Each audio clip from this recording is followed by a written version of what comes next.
चलिए, 9वीं में आपका राजनीति का विषय निम्नलिखित प्रश्नों के उत्तर आपको फेयर कॉपी में लिखने हैं। ठीक है, देखिए पहला प्रश्न क्या बोल रहा है, अधिनायक तंत्र किसे कहते हैं। ठीक है, जैसा कि पाठ में आपको बताया गया है उसी प्रकार से हमें थोड़ा सा विस्तार से लिखना है। ठीक है, बार बार वीडियो को सुनेंगे तो इस प्रश्न का उत्तर आपको याद भी हो जाएगा। ठीक है, लिख लीजिएगा, पहले एक दो बार वीडियो को सुनिएगा, फिर परीक्षा के समय जब आपसे पूछा जाएगा तो आपको लिखते आसानी जाएगी। ठीक है, तो इस प्रश्न का उत्तर लिखेंगे, तानाशाही शासन का वह स्वरूप है जिसमें शासन की सत्ता एक ही व्यक्ति अथवा एक ही राजनीतिक दल के हाथों में होती है। पूर्ण विराम। अधिनायक अपनी शक्तियों का प्रयोग अपनी इच्छा अनुसार करता है और वह किसी के प्रति उत्तरदायी नहीं होता। पूर्ण विराम। नागरिकों को तानाशाह अथवा उसकी नीतियों की आलोचना करने का अधिकार भी नहीं होता। पूर्ण विराम।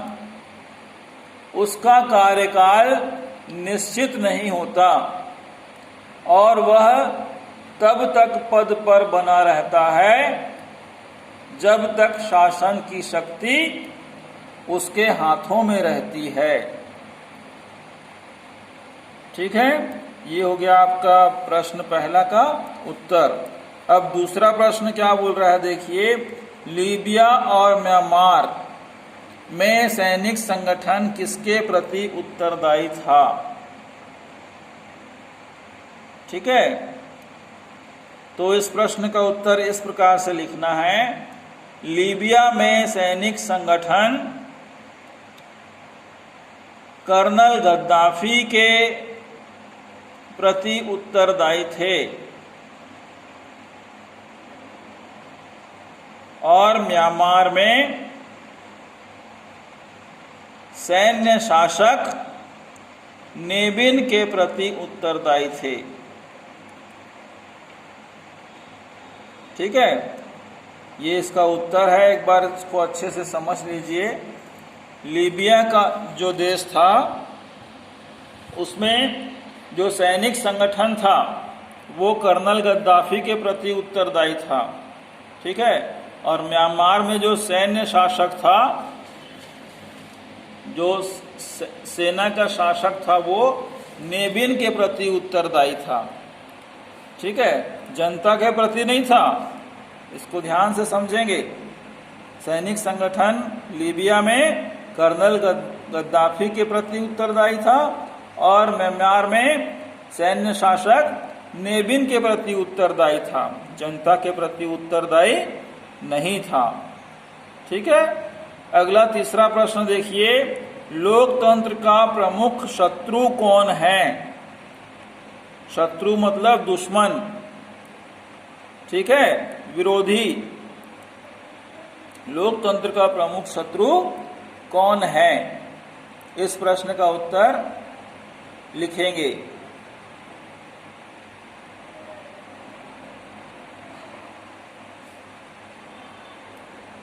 उत्तर लिखिए, लोकतंत्र का सबसे प्रमुख शत्रु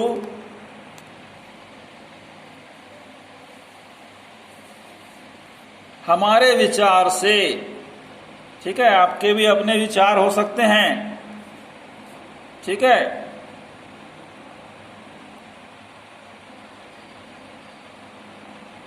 लोकतंत्र के प्रमुख शत्रु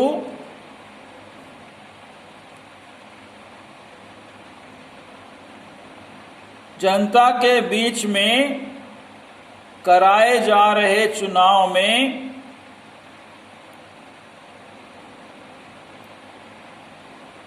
अपने प्रतिनिधि के रूप में अच्छे व्यक्ति को ईमानदारी से न चुनने वाला व्यक्ति या अपना मतदान न करने वाला व्यक्ति लोकतंत्र का प्रमुख शत्रु हो सकता है। ठीक है, चलिए चौथा प्रश्न देखिए। लोकतंत्र में जन भागीदारी को समझाइए। लोकतंत्र में जन भागीदारी को समझाइए। इस प्रश्न का उत्तर हम इस प्रकार से लिखेंगे। लोकतंत्र जनता का, जनता के लिए, जनता के द्वारा किया जाने वाला शासन है। पूर्ण विराम। जनता के चुने हुए प्रतिनिधि सरकार बनाते हैं और वे जनप्रतिनिधि जनता के लिए उत्तरदायी होते हैं।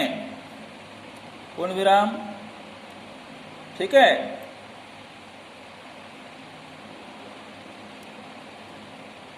अगर जनप्रतिनिधि जनहित में कार्य न करे तो जनता ही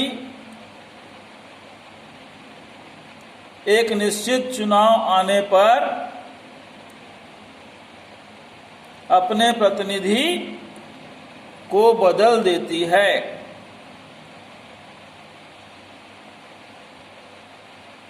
ठीक है, पूर्ण विराम। ये हो गया आपका चौथा प्रश्न का उत्तर। इस प्रकार से लोकतंत्र में क्या है, लोग अपने मतों के द्वारा, मतदान के द्वारा अपना प्रतिनिधि चुन सकते हैं और एक निश्चित समय के बाद उसे बदल भी सकते हैं।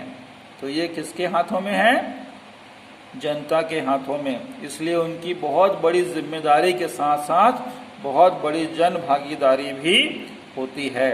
इसलिए अपने जनप्रतिनिधि को चुनने से पहले उसे अच्छे तरीके से जान लीजिए, पहचान लीजिए और अपने मतदान का सही उपयोग करना चाहिए। ठीक है, तो आज इतना ही लिखते हैं। ठीक है, और हमने जो प्रश्न किया था बहुत कम लोगों ने उस प्रश्न का उत्तर दे पाए हैं। सबसे पहले जो हमें उत्तर मिला 31 तारीख को जो हमने प्रश्न किया था उसका उत्तर हमें मिला अंशिका पाठक जी का। सबसे पहले प्रश्न का जवाब हमें मिला है। ठीक है, और सही सही जवाब जिन्होंने दिया है उनके नाम मैं आपको बताना चाहूँगा। मुस्कान कौशिक जी, सुरुचि शर्मा जी, नेहा यादव जी, शिवचरण साहू जी, भूमिका धूरी जी, सृष्टि गुप्ता जी, दीप्ति यादव जी, दिव्या यादव जी और दीपांजलि कौशिक जी। आप सभी बहुत बहुत बधाई के पात्र हैं जिन्होंने प्रश्न का सही सही उत्तर दिया। और मैं बहुत से भैया बहनों में देख रहा हूं कि उनके लिखावट में बहुत ही ज़बरदस्त सुधार आ रहा है, तो ये बहुत अच्छी बात है। मैं इस लिखावट के विषय पर बहुत प्रसन्नता जाहिर करता हूं। और जितने भी हमारे भैया बहन 9वीं क्लास में हैं, आप विशेषकर मात्राओं पे और लिखावट पे ध्यान दीजिए। यही मेरी आपके उज्जवल भविष्य की शुभकामना है। बहुत बहुत धन्यवाद आपका।